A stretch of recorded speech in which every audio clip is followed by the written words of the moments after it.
नमस्कार दोस्तों, मैं मृत्युंजय आपका स्वागत करता हूं हमारे इस चैनल सटीक परामर्श में। और देखिए, पूरे बॉम्बे में और गेमिंग इंडस्ट्री में हड़कंप मचा हुआ है। पहले आपने देखा कि किस तरीके से डेल्टा क्रॉप को 18,000 करोड़ का लगभग जो है जीएसटी का नोटिस भेजा गया। 5,000 करोड़ की कंपनी है और 18,000 करोड़ का जीएसटी का नोटिस मिला।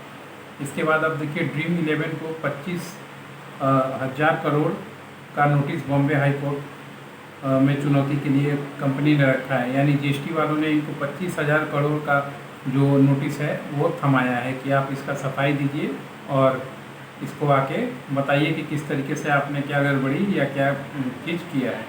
तो देखिए, ये मैं इसलिए डिस्कस कर रहा हूँ क्योंकि हम लोग के पास बहुत सारे लोगों का कॉल आता है गेमिंग लाइसेंस के लिए कि गेमिंग का लाइसेंस बनाना है, ड्रीम 11 जैसे काम करता है वैसे काम करना है। या आपने देखा, कुछ पहले हमने रमी के रिलेटेड भी वीडियोस डाला था कि रमी पे कैसे हम लोगों ने कंसल्टेंसी किया। तो इसमें बहुत सारे लोगों का जो डिजिटल से रिलेटेड लोग हैं उनको थोड़ा ये काम आसान लगता है, आसान रास्ता लगता है, क्योंकि वो बनाना जानते हैं, गेम वगैरह बनाना जानते हैं, ऐप बनाना जानते हैं। तो उनको लगता है कि सिर्फ गेम और ऐप तक ही ये चीज़ सीमित है या कंपनी तक सीमित है, तो आसानी से काम हो जाएगा, बहुत पैसा आता है, बहुत मुनाफा है, इतना पब्लिक है, इतना करोड़ क्रिकेट फैंस है, देखने वाले, एक एक रुपये 50-50 पैसे भी आए तो बहुत माला माल हो जाएंगे। मगर वास्तव में दुनिया इतनी आसान नहीं है जो आपको दिखता है कि हाँ आप एक ही कंपनी खोलिएगा और तुरंत माला माल हो जाएगा। देखिए, इतनी बड़ी कंपनी इतने दिनों से काम कर रही है, मगर एक नोटिस जीएसटी का आया 25 करोड़ का, इस 25,000 करोड़ का, इसी में इनकी पूरी जो कंपनी और पूरी अर्थव्यवस्था है वो हिल गई है। इन्होंने मुंबई हाई कोर्ट में चैलेंज किया है केस को कि जो 25,000 करोड़ का नोटिस है किस बिहाफ पे इनको दिया गया है और कैसे दिया गया है। तो ये तो खैर नोटिस की बात है, ये लोग लड़ते रहेंगे और आपस में कोर्ट में भी जाएंगे, या जजमेंट आएगा, भरना पड़ेगा, या कंपनी बंद करना पड़ेगा, या ये गवर्नमेंट छोड़ेगी। ये एक ही होगा, दोनों के पक्ष में तो फैसला नहीं जा सकता, फैसला किसी एक के पक्ष में जाएगा, चाहे डिले हो, मगर जाना तो किसी एक के पक्ष में ही है जब कोर्ट में बात जाती है। मगर आप जो भी हम लोगों से क्वेश्चन करते हैं, या ऐसे बहुत सारे लोग हैं जो इस तरीके की ड्रीम 11 की तरह कंपनी अपना खोलना चाहते हैं गेमिंग लाइसेंस निकाल के, उनके लिए एक मशवरा है कि देखिए, आप कंपनी खोलिए, नो डाउट हमारे तो फ़ायदा है, हम लोग लाइसेंस का काम करवाते हैं, मगर पहले अपना बजट आप लोग देख लीजिए। सिर्फ 2 लाख 5 लाख लगा के ये कंपनियां नहीं चलती हैं दोस्तों। कम से कम पूरा टीम चाहिए होता है, एक सॉफ्टवेयर और एक यूनिक गेम क्रिएट करने के लिए। उसके बाद उसका पूरा सालों साल का खर्चा, आपको ऑफिस चाहिए, इंटरनेट चाहिए, लाइट चाहिए, कम से कम 10 एम्प्लॉय चाहिए पूरा साल मेंटेनेंस करने के लिए।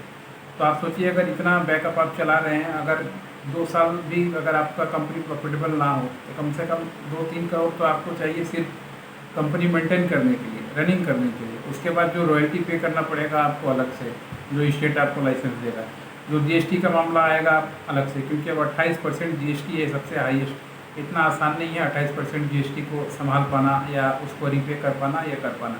तो गेमिंग इंडस्ट्री के सामने बहुत बड़ी चुनौती है कि अगर आपके पास फंड नहीं है और अगर आपके पास सही तरीक़ा से मैनेजमेंट टीम नहीं है सही टाइम से मेंटेन करने के लिए, तो छोटे मोटे लोगों के लिए बस की बात अब ये नहीं रही। अच्छा खासा पैसा, फंड और ग्रुप ऑफ एक्टिविटीज़ और ग्रुप ऑफ टीम अगर आपके पास नहीं है तो आप लाइसेंस लेके भी इस कंपनी में, इस बिज़नेस में प्रॉफिटेबल नहीं हो सकते। लाइसेंस मिलना एक अलग इशू है। आपने कंपनी बनाया, आपने गेम बनाया, आपने ऐप बनाया, आपने लाइसेंस लिया, जो भी स्टेट लाइसेंस इशू कर रहे हैं, इसके बाद इसको चलाना, इसको मेंटेन करना। जब तक कंपनी प्रॉफिट में नहीं आएगी आपको अपने जेब से पैसा लगाना पड़ेगा। ये पैसा लगाने के बाद गवर्नमेंट का जो टैक्सेस है, वो एनुअल कंप्लाइंसेस, कंपनी का रेंट, तो ये सारा कुछ पहले नहीं पता होता है। जब बनाने के बाद लोग समझते हैं कि हाँ इतनी चीज़ें हो गई तो अब कैसे इसको संभालेंगे। तो आप लोग बनाने के पहले ही थोड़ा सोच लीजिए कि गवर्नमेंट जो भी काम करती है या जो भी चीज़ है, इसको मेंटेन करने में कितना कॉस्ट आ सकता है। अगर प्रॉफिटेबल नहीं हुआ तो फिर आपका क्या सिचुएशन रहेगा, और अगर प्रॉफिटेबल हुआ तो कितना दिन तक आप संभाल पाइएगा। ये सारा चीज़ आपके सामने बहुत बड़ा एक इशू रहता है। इसके बाद ही डिसीजन लीजिए, पहले डिस्कस कर लीजिए, ज़रूरत पड़े तो पेड कंसल्टेंसी लेके बात कर लीजिए, मिल लीजिए, समझ लीजिए पूरा सिस्टम कैसे होता है। ये नहीं कि सिर्फ बनाने आ गया तो आप सोच रहे हैं कि आपका कंपनी चल जाएगा, काम चल जाएगा, ऐसा नहीं होता। पूरा नेटवर्क, पूरा सिस्टम तैयार करना पड़ता है, उसके बाद जाके काम होता है। और आप अकेले के बस का नहीं है, कम से कम आपको ऐसे ऐसे 2-3 टीम चाहिए जो आपको सपोर्ट कर पाए फुल तरीके से, तब जाके ये बिजनेस में आप उतरिए। तो ये था ड्रीम 11 का जो 25,000 करोड़ का नोटिस आया है उसके ऊपर बात, और इसके माध्यम से हमने आपको समझाने की कोशिश की है कि अगर आप गेमिंग इंडस्ट्री में आना चाहते हैं तो क्या तरीका अपनाएं और क्या क्या चीज़ें आपके लिए ज़रूरी है जिसको मेंटेन करके आप अपनी कंपनी को फ्रूटफुल या फ़ायदेमंद बना सकते हैं। आज के लिए इतना ही दोस्तों, नमस्कार।